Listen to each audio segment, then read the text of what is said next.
Bapak Ibu.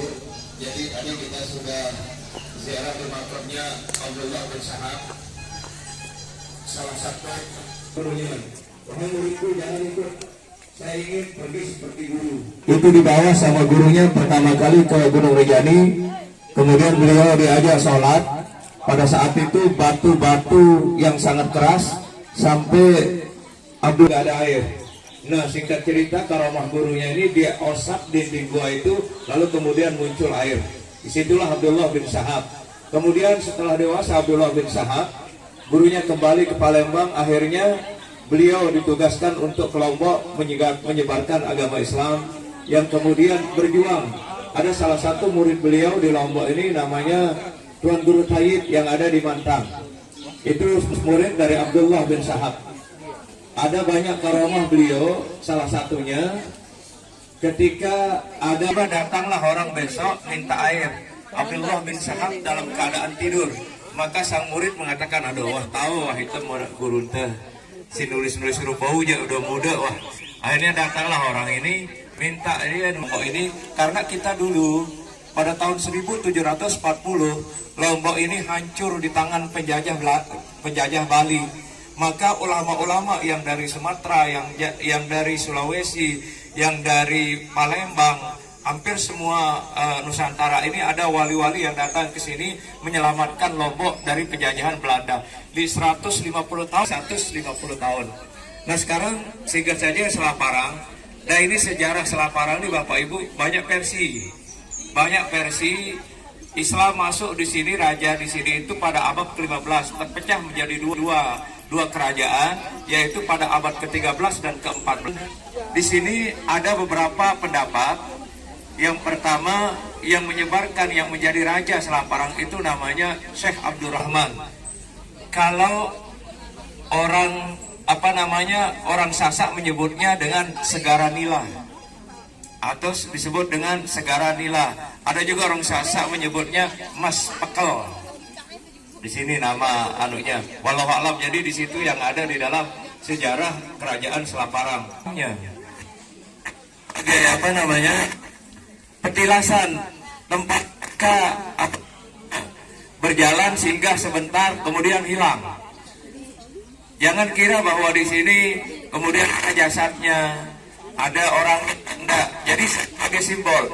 Ketika dia dulu menyebarkan agama, langsung dia singgah tempat ini, yang kemudian pindah-pindah dari satu tempat ke tempat ini. Nah, dari makam itu adalah satu tempat.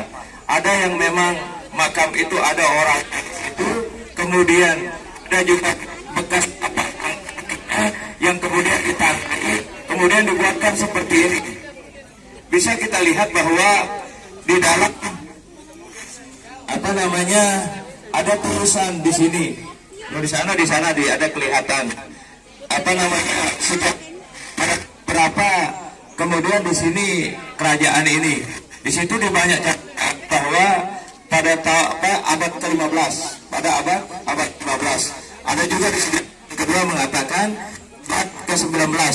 Dan di situ kita Lombok ini sudah kita agama Islam masuk pada tahun 1360.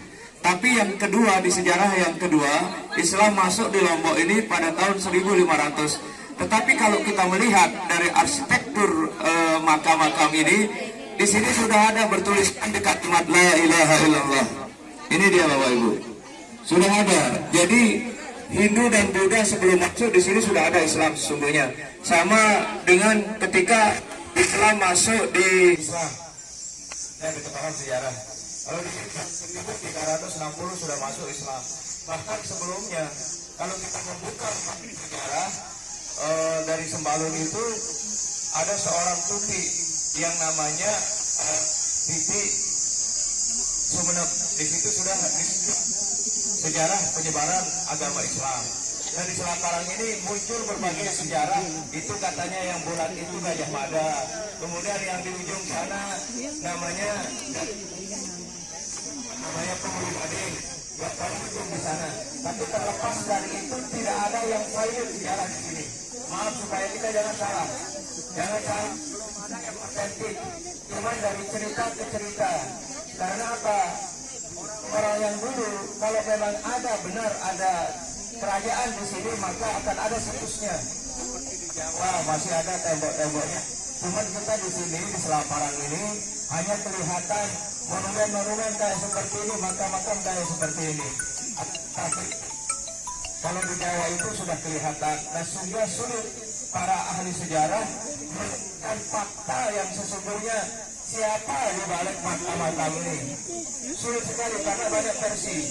Tidak saja dari Lombok, ada yang datang dari Kalimantan di sini, ada yang datang dari Sulawesi, dan dari kerajaan Majapahit,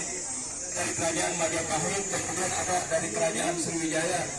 Ya, sekali versi mengenai tentang Selaparang ini. Makanya ketika kita ilmukan, ketika kita seminarkan, banyak dari cerita kita tidak bisa diangkat secara vulgar tentang Selaparang ini, karena data pendukung tidak valid, data pendukung sejarah tidak kuat, sehingga kita dia buat skripsi, buat tesis, buat disertasi untuk menguak misteri di balik kerajaan Selaparang banyak yang gagal karena hanya sekedar menemukan lokasi seperti ini. Tidak ada bukti otentik yang kuat yang menunjukkan bahwa di sini pernah berdiri sebuah kerajaan. Itu Bapak Ibu semuanya produk. Nah, ada pun mengenai wali-wali yang ada di Lombok ini begitu banyak, tapi tidak hanya ada Pak Ibu, tidak semuanya ada tempat ini. Sejarahnya di belakang ibu-ibu ini dulu yang mau dibangun masjid, tapi karena datang penjajah dari Bali, akhirnya jadi bukan masih batarannya saja kalau perlu masuk di situ. Nah, ini sebenarnya dijadikan mau jadi mimbar. Ini yang di samping Belunggu ini dijadikan mimbar, tapi karena pada saat itu datang lagi penjajahan dari Bali, maka kemudian tidak jadi masjid itu di sini. Nah, dari kerajaan Selaparang kita baca ada silsilah ketiga dari kerajaan Selaparang yang termuat di dalam Babat Lombok, termasuk Kiai Ratana atau yang dikenal dengan Penghulu Huda. Siapa Kiai Ratana itu? Dia adalah kakeknya Tuan Umar Melayu, kakeknya Tuan Guru. Kemudian kakeknya Tuan Guru Umar Melayu yang namanya Kiai Nurul Huda. Kemudian Kiai Nurul Huda ini melahirkan Kiai Ratana. Kiai Ratana ini adalah bapaknya Tuan Guru Umar Melayu. Jadi beliau dalam silsilah Lombok, beliau adalah keturunan ketiga dari Raja Selaparang atau Syekh Abdul Rahman. Kalau orang Lombok lebih mengenalnya dengan Syekh Gaos Abdul Razak. Ini sejarahnya di Lombok. Tapi wallahu alam, saya juga tidak berani memastikan karena di situ banyak versi sejarah yang mengatakan bahwa di Selaparang ini adalah Syekh Abdul Rahman alias Syekh Gaos Abdul Razak. Atau di sini juga ada Penghulu Gading dan Penghulu Nurul Huda, kakek dari Tuan Guru Umar Melayu.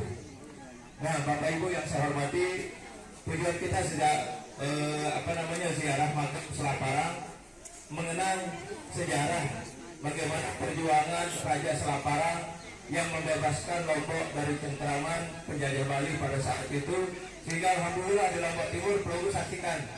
Beda dengan di Lombok Tengah.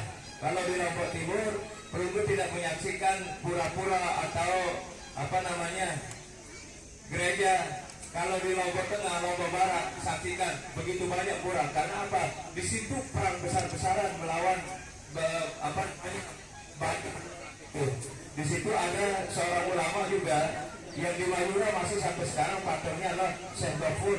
Di situ yang berjuang juga melawan Bali, sehingga alhamdulillah kita di Lombok Timur belum dia sampai menginjakkan kakinya ke tempat yang ini sudah dihadang duluan, dirarang, sudah dihabis, dibantai semuanya di situ.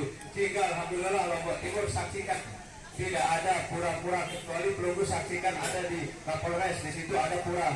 Itu saudara-saudara kita yang kebetulan tugas menjadi polisi di situ, kemudian ada pura. Tapi lihat di kampung-kampung, kalau di Lombok Tengah ada satu kampung namanya Barabali. Di situ kita saksikan banyak sekali pura-pura di situ. Banyak saudara-saudara kita yang hidup. Ini menunjukkan bahwa Lombok Timur itu adalah dijaga ketat oleh para ulama dan wali. Sehingga alhamdulillah kita bersyukur menjadi rakyat Lombok Timur. Tidak banyak kita temukan pura-pura seperti di Lombok Tengah dan di Lombok Barat. Ini menunjukkan betapa gigihnya pejuang para ulama, para wali-wali yang ada di Lombok Timur, menghilangkan jejak perjuangan para Bali, orang-orang Bali. Mereka bantai semuanya pada saat itu sehingga berdirilah kemudian kerajaan Selapara, dan disitulah Islam muncul di Lombok Timur ini. Nah, barangkali yang bisa saya sampaikan Bapak Ibu, bahwa kita ziarah makam adalah mengenang sejarah para ulama-ulama, bagaimana kisah-kisah beliau. Karena presiden pertama pernah mengatakan jangan lupakan jas merah, sejarah masa lalu. Dan di dalam Al-Quran pun ada sepertiga ditulis oleh Allah, disebut oleh Allah di dalam Al-Quran ada sepertiga sejarah.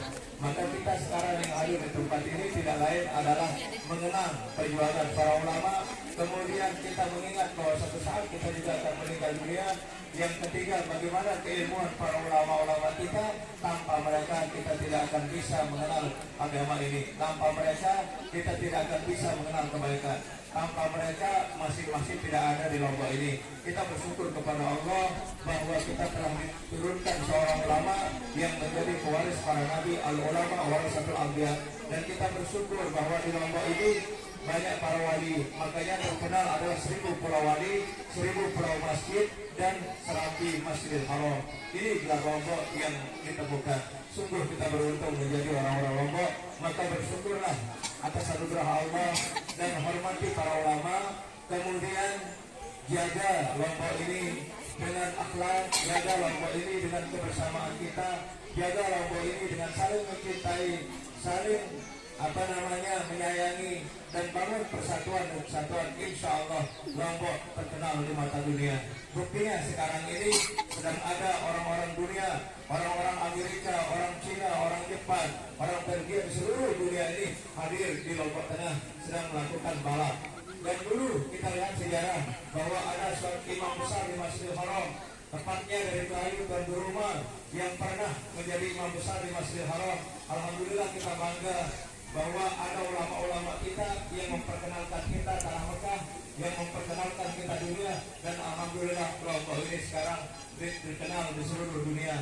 Apa yang menyebabkan Lombok? Karena kearifan lokalnya, karena persatuan dan kesatuannya, karena adat istiadat yang begitu bagus, karena budaya yang begitu bagus, sehingga orang-orang di belahan dunia ini banyak datang ke Pulau Lombok. Terima kasih atas segala perhatian. Mohon maaf atas segala kekurangan. Wa ma taufiqi illa billah. Alaihi tawakkaltu wa ilaihi unib. Wallahu waliyyut taufiq. Assalamualaikum warahmatullahi wabarakatuh.